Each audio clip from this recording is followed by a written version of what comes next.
Hello everyone, Mcon here, bringing you a new game, a new old game, Rimworld. I have enjoyed Rimworld for quite some time now. I've got about 150 hours logged on Steam, most of it being before the royalty DLC, which is what we've got. Uh, so we're gonna give Rimworld a shot to see how y'all might like it. This is a story generator, as it is self-described. Kind of a story generator colony management. While the setting is sort of outer space-ish, because you're on a big planet, and the story is you've crashed. Well, there could be several stories, but the one most popular that I use is crash landed. You guys kind of, crashed, and you had to survive. The game, I've had it since it was in early access, in beta. And I've thoroughly enjoyed every bit of it. I've finished it one time, managing to escape the planet. But to be quite honest, that's not even... It's really not even the joy of the game. That to escape isn't really the goal, in my opinion. It's a lot more about the stories that happen along the way with your colonists. Rimworld was heavily inspired by games like Dwarf Fortress, where you're going around and you're just you're creating a story with the characters you've got. So we've got a bunch of mods in this as well. A couple of quality of life things, some things that add more. Let's see, Dinosauria. Different animals are going to be added in. Giddy Up, which lets you actually have colonists mount animals. A couple other things. A Rimworld of Magic, always exciting. Adding a couple of special abilities to certain pawns and things, which is kind of a little bit covered with some of the royalty DLC stuff, but not exactly. So we're going to go ahead and start a new colony. As you can see, there are four different standard scenarios. You can find custom scenarios that other people designed ways to start on the Steam pages in the workshop, but I usually am just fine with Crash Landed. This is your classic experience, as it says. You start with 3 pawns. You get a bunch of resources to begin with. Everybody's going to have some kind of weapon, and then there's some resources scattered around the map. Other options are the Lost Tribe, 5 pawns, but your technology is super low. You start with less things. The Rich Explorer, just 1 pawn, but you start off with some really good stuff. And I think that's pretty interesting, but I don't know. I've never enjoyed it as much as the Crash Landed. And then Naked Brutality, which is just terrible. You went under anesthetic for a minor surgery. Now you've awoken in a drop pod crashing into a distant planet. You're naked, alone, and totally unprepared. Can you survive? Warning, there is nothing fair about this scenario. It is extremely difficult, and death can happen for any reason. You start with 1 person chosen from 8. Your player starting characters start naked. They've got nothing. You start with zilch. That makes it extremely difficult, but no, we're going to definitely stick with the regular Crash Landed. So then you get to choose a storyteller, which is something so cool about this game, in my opinion. There are 3 different storytellers by default, and I'm pretty sure there are some mods that add in different ones. But you've got Cassandra Classic, Phoebe Chillax, and then Randy Random. Cassandra Classic is kind of the base line here. This is the story as it was meant to be generated.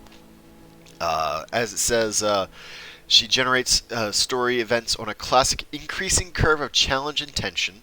She'll push you with dangerous events, then give breathing room, then come back to push you once more. Phoebe Chillax is a lot more casual style of play. She gives lots of time between disasters to build your colony, but at high difficulties she'll still hit pretty hard. And then Randy Random. He doesn't follow rules. He'll generate random events, and he doesn't care if they make a story of triumph or utter hopelessness. It's all drama to him. Since Randy is truly random, he will sometimes send extremely difficult or unfair groups of events at you. It makes for high drama and unavoidable sacrifices. We're going to stick with Cassandra. We're going to go ahead and put her on Strive to Survive. Recommended for experienced players who want a rough story requiring skill to survive. I'm hoping that I can qualify for this. And then I had to choose reload anytime or commitment mode, both of which suck. Because reload anytime makes me feel like I'm terrible when I save scum, whereas commitment mode makes me feel really awful when I make a bad decision. Still, we're gonna try commitment mode. Globe coverage, we're gonna go with 100%. Can take a very long time to generate an entire planet. It won't take that long. Random seed travelers, sure. We'll just leave the regular sliders there. So we'll generate that. This lets us see all the different mods that we've got included while they're generating. I thought that was pretty neat. We got the psychology, hospitality, color-coded mood bar, very useful. It lets you know just how happy or sad your pawns are feeling at any given time. Damage indicators, which is, it's okay. Where's that? Oh, I think it's about to come out. Let's see here. There we go. Alright, so here is our planet. Whoop. How do you... Oh, there we go. Middle mouse. That's what we're looking for. So, we're seeing a bunch of different settlements from all kinds of different factions. So, we've got the Broken Empire, which is a shattered empire. Those are the pillars there. These guys are an ultra-tech refugee society from another planet organized along feudal lines. Basically, they are the things that were... They're the faction that was added into the game with the Royalty DLC. They are your upperclassmen and such. The Thaquanea... That's a lot of vowels packed. A civil outlander union. Okay. They've lived here for decades or centuries, have lost most of the technology that brought them to the world. They usually work with simple machinery and defend themselves with advanced gunpowder weapons. Alright. They're neutral towards us, I like it. Verlaria, rough outlander union. Yep, same thing, outlander unions. So they're hostile, they don't like us very much. Bedabo Treaty, a gentle tribe. These people have been here a very long time. Maybe their ancestors crashed here 1,000 years ago. Maybe they survived some cataclysm that destroyed a technological civilization here. In any case, the tribals are mostly nomadic people who live off the land using primitive tools and weapons. Despite their apparent technological weakness, the tribals can be dangerous enemies and valuable friends because of their skill with low-tech warfare, their numbers, and their hardiness. So these guys are also neutral to us. That's decent. So the orange, not orange, yellowish, pale yellow, and the purple are both neutral, which is good. The Alliance of Karban, a fierce tribe. Okay, so it's the same tribe is the same thing. Fierce. Let's see. That's the very last bit. This particular tribe pursues a gentle way of life where they can. They are quite open to trade and alliances, even with strange peoples, for the Bedabo Treaty. Whereas the Alliance of Karban values warlike dominance, it may be difficult to turn them into an ally. Okay. Gotcha. Gorar Nation, a savage tribe. Okay. This particular tribe is driven by a blood and honor culture. You will not be able to ally with them. Oh, interesting. Okay, so they're just minus 100, permanently hostile. Okay. So just regularly hostile. Gotcha. Okay. The Dark Butchers are a pirate band. There's always one pirate band on the map. Or rather, one pirate band faction. A loose confederation of pirate gangs who've agreed to mostly fight outsiders instead of fighting each other. Pirates don't sew, they don't build, and they rarely trade. Driven by a blood and honor culture that values personal strength and ruthlessness, they enrich themselves by raiding and robbing their more productive neighbors. Their technology level depends mostly on who they've managed to steal from recently. Mostly they carry gunpowder weapons, though some prefer to stab victims at close range. They are also permanently hostile. And then finally, we've got the Verdalia Compact, an arcane fold. This faction is also added in by a mod. Rather, not also added in, but is added in by a mod. This is our Rimworld of Magic guys. Let's see. Little is known about this secretive faction. They possess some technology, but do not seem to depend on it. They work simple tools and defend themselves with firearms. They participate in the practical matters of trade, trust, and survival, but their primary interest is unclear. According to the travelers' tales and information gathered from other factions, they have knowledge and use of mysterious powers and artifacts. They're actually a little bit goodwilly towards us, so that's good. Yeah, so then we got an entire globe that we could select a place to crash land upon. I remember way back when this was in beta and they didn't have the automatic names generated. So this is the Haibutba Ocean. Used not to be a thing having these, but I think it's really cool. Like all the different areas and biomes are named. The Verbum Cliffs, the Cabirium Scrub, the Benforitant Scrubland, Lake Zosboboturo, Cape Red Salamander. Ooh, I like that. Cape Red Salamander's near some road too, Stone Road. Cool. Then we've got the Pact and Coben Hope. Okay. The Verlaria. Yeah, each settlement has a name. That's Arno. Oh, and look, there's some friends over there, too. The Badabo Treaty. Maybe we'll grab something near Cape Red Salamander. So we've got Arid Shrubland over here. Temperate Forest. Temperate Forest with some large hills. Tropical Rainforest. That's... Ooh, I don't know if I want to go Rainforest. Arid Shrublands are usually pretty decent. I am worried about there not being a lot of mountains in that area. What about over here? Yeah, mountainous, not quite mountainous. I prefer hilly, large hills. Okay, well, what do you look like? Nope. Oh, there we go. Arid Shrubland, so they got large hills.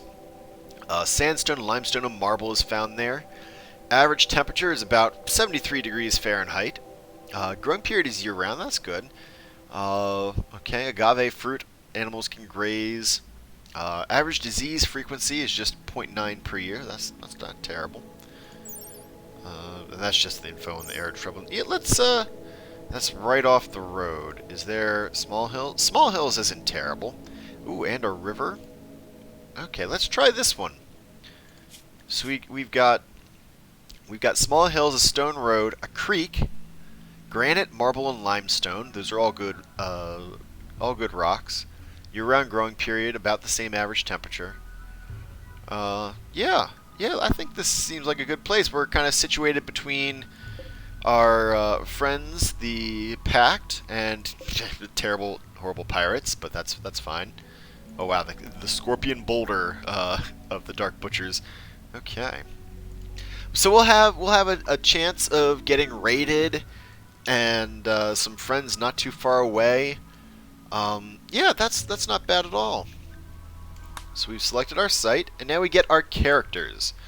I generally think it's a pretty decent idea to not fine-tune your characters, because that ends up with well, it makes it feel a little bit too easy sometimes. Now, I do have the Prepare Carefully mod, which lets you like literally fine-tune the characters and adjust their stats and everything. But no, we might want to randomize some of these dudes, but I think it would be kind of cool to just see how it works out. So first pawn, we've got Tasha Tobbs Ratzlaff. Okay. A 41-year-old female whose chronological age is how long they've been alive since they were born, whereas biological age is how long that they actually are. Essentially, the space travel in Rimworld, as far as I can tell, involves being put in cryosleep caskets. So while you are technically alive, you don't really age for that period of time. So mostly you just have to look at the actual age rather than, or the biological age rather than your chronological age. But childhood, she was a vat-grown soldier. She wasn't made as a person, but as an instrument of destruction.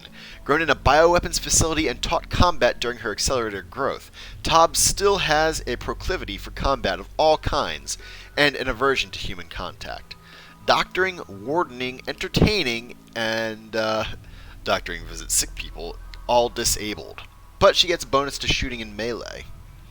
Then, as an adult, she was a novelist. She lived on a glitter world, penning wildly successful novels. She lived a carefree lifestyle, spending her days writing and her nights partying, and never did a day's manual labor in her life. Oh, goodness. So, construction and mining are way down. Artistic is up, which is good. But hauling disabled, hauling and cleaning. Wow, okay, so she is incapable of dumb labor, which is hauling, cleaning, and such. He's incapable of caring, the things like doctoring and stuff, and incapable of social work, wardening, and being a diplomat. So that's dangerous, but at that being said, she's got a big passion for planting, which I like. We need somebody for growing our stuff. She's she's a beginner in animal handling. She's got a big passion for crafting too, which is great. And she's pretty artistic, which I like. She's an expert, it says. She's a summoner. That's awesome. So that's one of the Rimworld of Magic classes, I'm pretty sure. I really like that. It increases her move speed, her toxic sensitivity. Her minimum comfortable temperature is down, though. She gets hotter quicker. Her maximum comfortable temperature... No, she gets colder quicker. That's what it is. I think. I'm not sure. She's a masochist. There's something exciting about getting hurt. Oh my god. She doesn't know why. She's wired differently. She gets a morbid meditation. Okay, cool. And she's a brawler. She likes to fight up close and personal. Her accuracy is greatly increased in melee combat, but she's very unhappy if asked to carry a ranged weapon. So even though she had a bonus to shooting from being a vat-grown soldier, she lost that bonus from her brawler trait. But her melee hit chance is up by 4, and her melee skill is very impressive. So I'm of a mind to keep Tobbs here. She also happens to have a father, Gordon Ratzlaff, who is going to be one of the ones left behind. So you choose from 8 here, and 3 of them gets to go on your journey. And you might see some of the other ones later on, depending on what they throw at you. Ooh, interesting. Archie Toast Carter. She is a 28-year-old, though biologically she is 610 years old. Or no, chronologically she's 610 years old. Okay, as a child, she was a sickly child. She suffered from a rare disease. Quarantined in a hospital, she had minimal human contact and got little physical exercise. In the sterile hospital environment, however, she became very familiar with science and medicine. So her melee's down, construction down, medical is up, social down, and intellectual up. Okay. Oh, another of the... so we've got a novelist and now a conceptual artist. Toast was well known in art circles on her home world for her unique and creative conceptual artworks. Nobody was sure exactly what she was trying to communicate, but her pieces were highly valued by collectors. So that disables doctoring, wardening, hauling, entertaining. I don't like that so much. So that's 2 of them with all that disabled. We might have to swap Toast out. She is psychically hypersensitive, by the way. Her mind is like a psychic tuning fork. She's extremely sensitive to psychic phenomena, which are different events that the storyteller can throw at us. She'll be affected even more by it. An annoying voice has a particularly grating nasal quality to it, and she tends to talk in barked, garbled phrases. This predisposes others to dislike her. Well, considering she's got an artificial nose, though, I can understand why her voice is a little annoying. Also, she's got a minor alcohol addiction. Creates need alcohol. Whew. All right. So we'll probably swap Toast out. That brings us Lynn, the story writer. Oh, she is still a child. Though she is chronologically 58 years old, she is biologically only 15 years and a quadrum. Story writer. As a child, Lynn was addicted to reading. She would spend all day in her local library with her nose in a book. When budget cuts forced the library to close, Lynn was distraught. She decided to fill the gap by writing her own stories instead. Oh, okay. Artistic +4 and intellectual +3. That's not terrible. She's minorly skilled at shooting. Nothing in construction. She has a passion for mining. That's good. Cooking. Okay. Artistic, sure. Intellectual, good. Oh, her mother is Bonnie Weskier. Is Bonnie... Oh, Weskier, yep. She's not incapable of anything, which is good. She's a fast learner. So her global learning, when she learns skills, practices and learns skills, that increases quickly. A fast walker, and 2 smart. Wow, she learns things really fast. 2 plus 75% global learning factors. I kind of want to keep Lynn. Then Aiden, the medieval minstrel. Okay. He was a convent child. The child of an illicit affair. Aiden was brought up by nuns. Was bought up? Bought up? Oh my. Bought up by nuns in a medieval convent. He learned the value of hard work and submission, but was taught that technology is heretical. Constructions and plants are up. Hunting disabled, researching disabled, finishing off disabled. Oh, okay. So he can't kill anyone. He's a little. Wow. Okay, guarding disabled and synthesizing drugs disabled. Adulthood medieval minstrel. He was a traveling entertainer on a medieval world.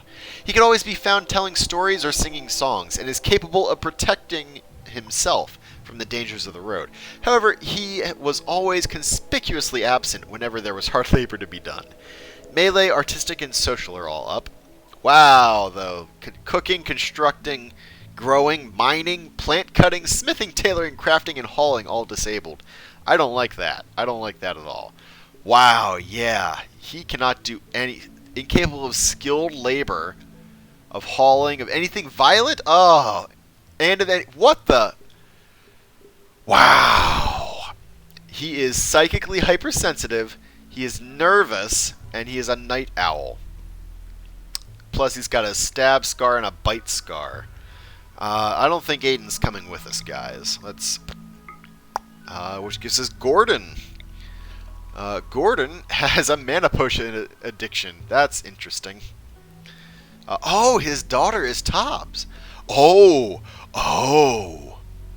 Gordon's ex-lover is Bonnie Weskier. Bonnie Weskier is... Wasn't she... yeah. Lynn's mother. Wow, so Gordon is the father to Tobbs, and Lynn's mother, and is Lynn's stepdad. Whoa. Or step-ex-lover? That's interesting. Well, as a child, Gordon was mute. He was greatly affected by a traumatic event early in his life. For many years, he refused to speak to people, preferring instead to play with his household's numerous pets. So his animal skill went up. Oh, that's good, actually.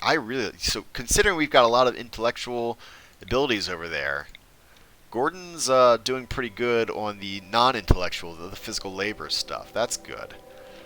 Doctoring and wardening and entertaining are disabled, but that's okay. As an adult, he was a deep space miner. He did the sweaty, grimy work of pulling metal out of asteroids on a deep space rig. He used his hands-on industrial skills daily and wasn't bad in a bar fight either. So melee goes up, construction goes up, and mining went way up. So he is incapable of social work, such as being the diplomat or wardening. He says misogynist. He really dislikes and distrusts women, which might be a little difficult here. Oh well. Maybe that was caused by Bonnie Weskier over here. It's hard to say. What the? She's got a mind screw? Oh, that sounds terrible. It's implanted in her head and it just causes pain constantly. How unfortunate. Oh, but she's psychically dull. That's interesting. Gordon is also sedentary. His move speed is low, but he is nimble. He's got a good chance of dodging in melee, and he dances around danger with preternatural grace. Less chance of springing a trap. That's cool. Yeah, I kind of like this group. So I liked the team skills when that was added in here. It lets us know kind of where we're sitting with all of our different the ones that are considered most important and necessary. So we know that between all three of them, we've got somebody that's got a 13 in mining, which is clearly Gordon, 5 in plants, 7 intellectual, only 1 in medical, which is also Gordon. But I think we can make do for now, and he can just learn. Somebody that's skilled in cooking, construction, melee, and shooting. I like it. I think we're ready to go here. We've got Tobbs, Lynn, and Gordon, which is kind of keeping it all in the family, I guess. How unfortunate. So we'll hit start. And it's generating the map. Exciting. Exciting. I haven't played Rimworld in a while, so looking forward to this. Alright. The three of you awake in your cryosleep sarcophagi to the sound of sirens ripping through metal. Oh, you barely... I'm sorry, the sirens are just... And ripping metal. Not ripping through metal. That'd be weird. You barely get to the escape pods before the ship is torn apart. Sometime later, you land on this unknown Rimworld. As pieces of the shredded starship fall around you, you start making plans to survive. Alright. I hit OK. There we go. Whoosh. Oh my goodness. Our starting pet is Confetti the female yak. Oh, I love it. Ah, that's great. Well, guys, now that we've properly prepared ourselves and arrived, I think we're going to go ahead... Oh, there's the road and the river. Cool. I think we're going to go ahead and just save our game here and come back next time with our next episode. So, thanks so much for coming along with me for this. And hey, until next time, bye all.